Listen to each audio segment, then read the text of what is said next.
আসসালামু আলাইকুম। এই ভিডিওতে আমরা ঢাকা বোর্ড 2025-এর প্রেপোজিশনের প্রশ্নটি সলভ করব। তো প্রশ্ন সলভ করার শুরুতেই দুইটা কথা বলে নেওয়া ভালো। প্রেপোজিশনের যে প্রশ্ন আসে তা মূলত দুই জায়গা থেকে আসে। নাম্বার 1 অ্যাপ্রোপ্রিয়েট প্রেপোজিশন এবং ফ্রেজ। নাম্বার 2 মৌলিক ব্যবহার। তো অ্যাপ্রোপ্রিয়েট প্রেপোজিশন এবং ফ্রেজ যেটা তা মূলত মুখস্থ নির্ভর, এখানে বোঝানোর কিছুই নেই।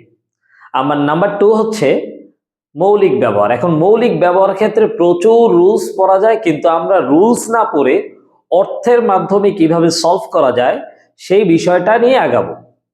তো অর্থের মাধ্যমে সলভ করতে হলে অবশ্যই তোমাদেরকে একটা কাজ করতে হবে, আর তা হচ্ছে ইংরেজি যে প্রেপোজিশন গুলো আছে সেগুলোকে বাংলায় মুখস্থ করে নিতে হবে। তো চলো আর কথা না বাড়িয়ে প্রশ্ন সলভ করা যাক। প্রথমে আমরা কোয়েশ্চেনটা পড়ে নিব। Charity is a Nobel virtue. Okay, a person should be endowed with. দেখো এই যে এটা অপশন এ তে যেটা আছে এটা মূলত appropriate preposition is a endowed with. Endowed with অর্থ হচ্ছে সমৃদ্ধ। তো a person should be endowed with this virtue, একজন ব্যক্তির শুড বি এন্ডাউড সমৃদ্ধ হওয়া উচিত দিস ভার্চু এই গুণ দ্বারা, অর্থাৎ এই গুণটা একজন পার্সনের মধ্যে এই গুণটা থাকা উচিত, চ্যারিটি গুণটা। ওকে, it makes people think favorably dash their fellow men and do them good. It makes people think favorably dash their fellow men. আমরা আবারও বলেছি, যখন আমরা দেখব প্রেপোজিশন অ্যাপ্রোপ্রিয়েট না, তখন কিন্তু আমরা অর্থের মাধ্যমে ব্যাপারটা ভাববো। কিভাবে ভাববো? ধরো আমরা অর্থটা বলি, ইট মেক্স পিপল থিঙ্ক, এটা মানুষকে ভাবায়, ফেভারেবলি অনুকূলে, ড্যাশ দেয়ার ফেলোমেন।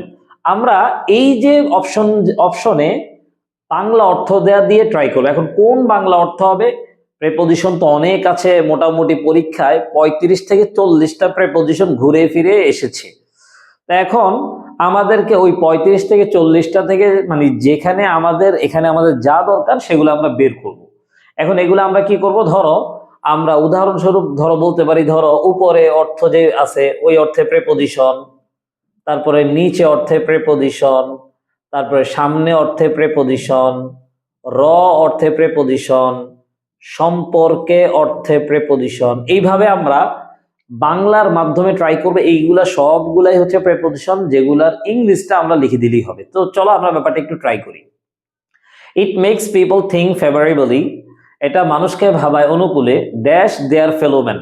ফেলোমেন্স মিন্স সঙ্গী, তাদের সঙ্গীদের উপরে, মিলে না, রাইট? তাদের সঙ্গীদের উপরে এটা এখানে মিলে না। তাদের সঙ্গীদের নিচে ভাবায়, মিলে না। তাদের সঙ্গীদের সামনে ভাবায়, মিলে না। তাদের সঙ্গীদের মিলে না। তাদের সঙ্গীদের সম্পর্কে ভাবায়, মিলে কিন্তু। হ্যাঁ, এখানে চাইলে আমরা আর একটা বাংলা একটু ট্রাই করতে পারি, জন্যে, তাদের সঙ্গীদের জন্য ভাবায়, রাইট? এটাও কিন্তু মিলতে পারে। সো এখানে আসলে সম্পর্কে বা জন্য দুইটাই হবে। এখন এখানে আমাদের অ্যান্সার হবে সম্পর্কে বললে অ্যাবাউট, আর যদি জন্য বলি তাহলে ফর। দুইটাই এখানে কারেক্ট অ্যান্সার, কোনোটাতেই ভুল হবে না। Okay, it is also the cheerful giving of one's possession to someone dash need. এইটা একটা ফ্রেজ, ইন নিড, প্রয়োজনে, এখানে বোঝানোর কিছুই নেই, ইন নিড প্রয়োজনে। This quality brings happiness dash earth.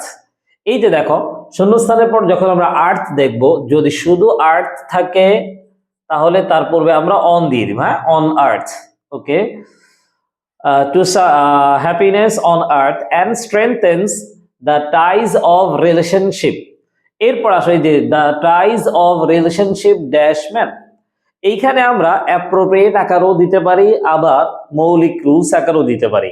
Appropriate আকারে আমরা দিয়ে দিব ব্যাপারটা ইজি করার জন্য, relationship with appropriate, relationship with সম্পর্ক।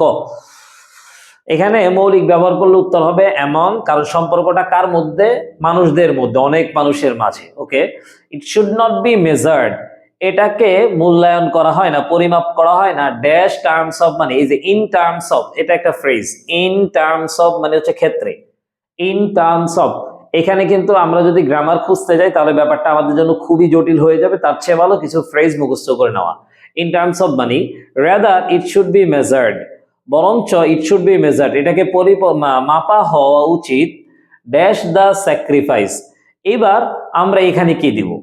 স্যাক্রিফাইস দ্যাট ওয়ান মেক্স, এই যে স্যাক্রিফাইস দিয়ে মাপা উচিত। এখন এই দিয়ে স্যাক্রিফাইস থেকে দেখো এখানে এই যে আমরা উপরে নিচে সামনে র সম্পর্কের জন্য এগুলো আমরা বসিয়ে রেখেছি। এখন আমরা কোনটা দিব? এখানে আমরা আরো কিছু প্রেপোজিশনের বাংলা লিখে নেই, সাথে, তারপর হচ্ছে দিয়ে, থেকে, এভাবে আমরা বাংলা লিখেছি। এগুলো সবগুলোই কিন্তু ইংরেজিতে প্রেপোজিশন। ওকে, তাহলে ইট শুড বি মেজার্ড, এটাকে পরিমাপ করা উচিত, ড্যাশ দ্য স্যাক্রিফাইস, স্যাক্রিফাইসের উপরে, নট মিলে না, স্যাক্রিফাইসের নিচে মিলে না, স্যাক্রিফাইসের সামনে মিলে না, স্যাক্রিফাইস র সম্পর্কের জন্য মিলে না, স্যাক্রিফাইসের সাথে নট, স্যাক্রিফাইস দিয়ে। এখন এই দিয়ে ইংলিশ কি? দিয়ে শব্দটার ইংরেজি কি এটা তোমরা জানো? উইথ অথবা বাই। এখানে অবশ্য থ্রু অ্যান্সার করা যেতে পারে। আমরা এখানে উইথ দিব না বাই দিব, এই পেশালে আমরা যাব না, আমরা নর্মালি এখানে উইথ দিয়ে দিব। হ্যাঁ, with the sacrifice that one makes. In fact এখানে উইথ অর্থ কিন্তু দিয়ে। Okay, in fact it is a form that self sacrifice, এটা হলো একটা রূপ, এ ফর্ম হচ্ছে রূপ, ড্যাশ সেলফ স্যাক্রিফাইস, সেলফ স্যাক্রিফাইসের একটা রূপ। সেলফ স্যাক্রিফাইস এই দেখো আমরা একটু মিলাই দেখি, পিছন দিকে অর্থ মিলাবো। সেলফ স্যাক্রিফাইসের উপরে একটা রূপ মিলে না, সেলফ স্যাক্রিফাইস নিচে একটা রূপ মিলে না, সেলফ স্যাক্রিফাইস সামনে একটা রূপ মিলে না, সেলফ স্যাক্রিফাইসের একটা রূপ এই যে র দিয়ে মিলে, রাইট? এখন র এর ইংলিশ কি? র এর ইংলিশ হচ্ছে অফ,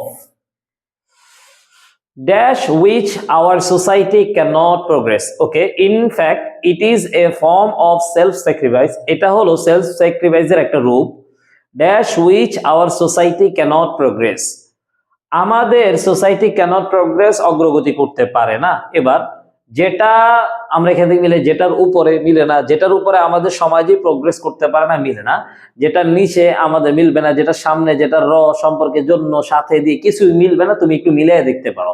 আমি আরেকটা বাংলা লিখে নেই, ছাড়া, ছাড়া অথবা ব্যতীত।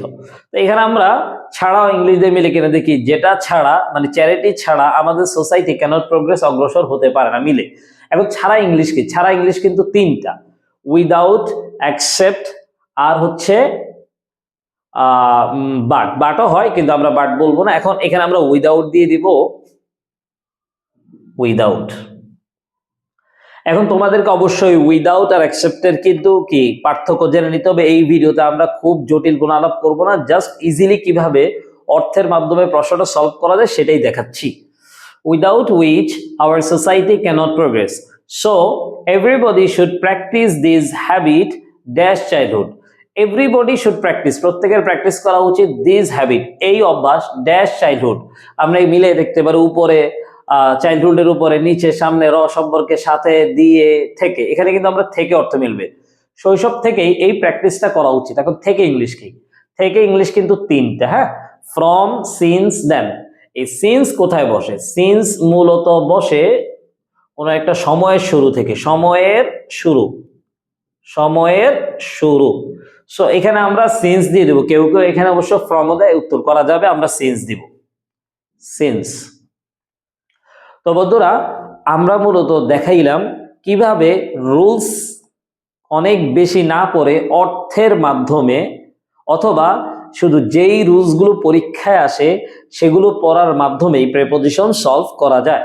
আশা করছি তোমরা আমাদের ভিডিওগুলো দেখে উপকৃত হচ্ছ। যদি অবশ্যই তোমরা উপকৃত হয়ে থাকো তাহলে তোমরা তোমাদের বন্ধুদের সাথে ভিডিওগুলো শেয়ার করতে পারো। পরবর্তী অন্য কোনো ভিডিওতে আবারও দেখা হয়ে যাচ্ছে, ততক্ষণ পর্যন্ত ভালো থাকবে। আসসালামু আলাইকুম ওয়া রাহমাতুল্লাহি ওয়া বারাকাতুহু।